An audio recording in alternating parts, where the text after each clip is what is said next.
Well, we've done it on Box to Neutrals. We stalked Greg Rust. We found him. How are you doing? Stalking it never stopped from you guys, did it? It was very good, very funny. It was a bit much to get the catch police up face to face. Yeah, well.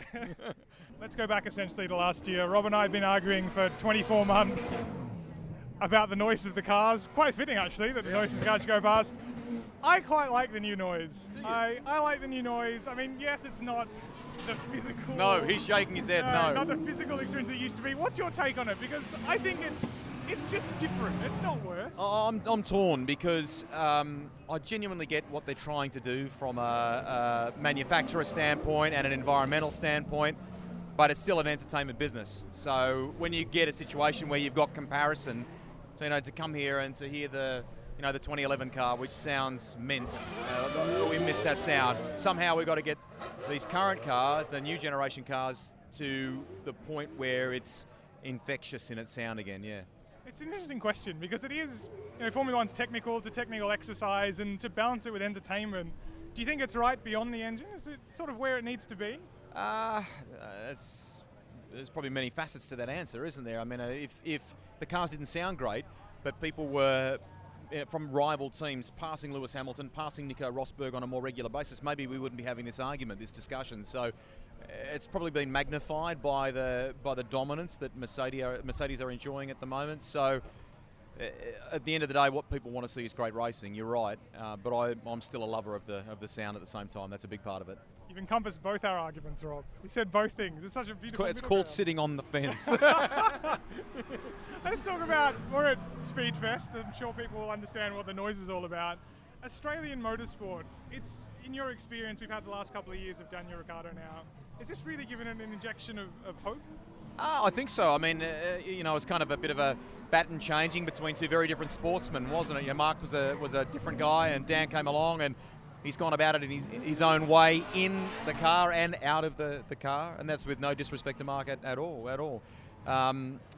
But I like him. He's got character, and I think, Alan Jones said the other night he will win, in his opinion, a world championship at some point, and I think you'll see kind of Valentino Rossi-esque celebrations when that day comes, when he's back winning GPs again, because he's got that character, and we love that.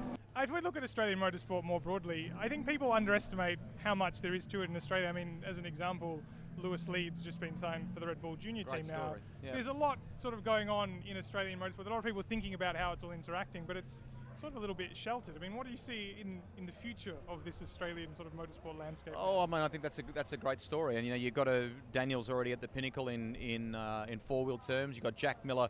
Again, a very unique, very, very good character for our sport, and hugely talented on two wheels. So we're going to see some good things come from him. So I think they'll be good sources of continued inspiration. So a guy like Lewis Leeds coming through, that's tremendous. I mean, for him to be signed to that program is a very good story. And if he continues to do the kind of things that Daniel did as he was climbing the ladder, I mean, there's potential there for a very bright future. And hopefully we can unearth someone else in two-wheel terms that can do a similar thing. More existential question. I couldn't help but ask. We were talking about this just before. I was walking past the Tesla before, and the little BMW cars beside it, electric racing, and also at Formula E next year, there's going to be driverless racing, which is fascinating.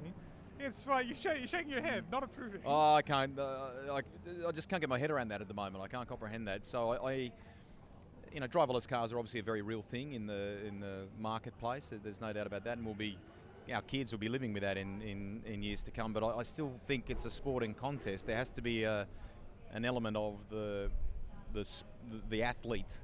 So yeah, at the moment I can't quite comprehend that. Just like rows of matrix numbers competing against each other.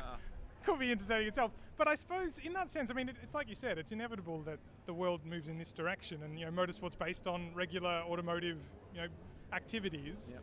What do you see really long term? It is an existential question for people who are involved in motorsport, but I mean, are we still going to have days like this, like Perth Speedfest, 10 years time, maybe even a sooner amount of time?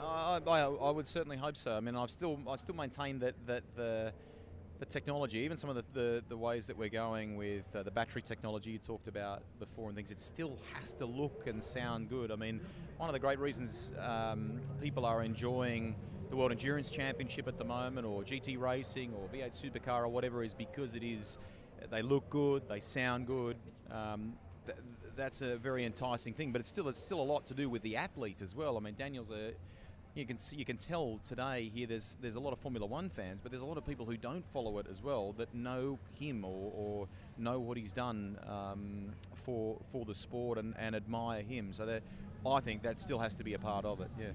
It's interesting. It is interesting. Well, we've done it. Greg Rust has been stalked. Have we solved anything, though? I don't think so. No, it's still a bit of a mystery. He's still It's a man mystery. of mystery, It's I a think. mystery. It's been good. It's been good to catch up. Great Thank to you so catch up. much, Cheers. Greg. Cheers.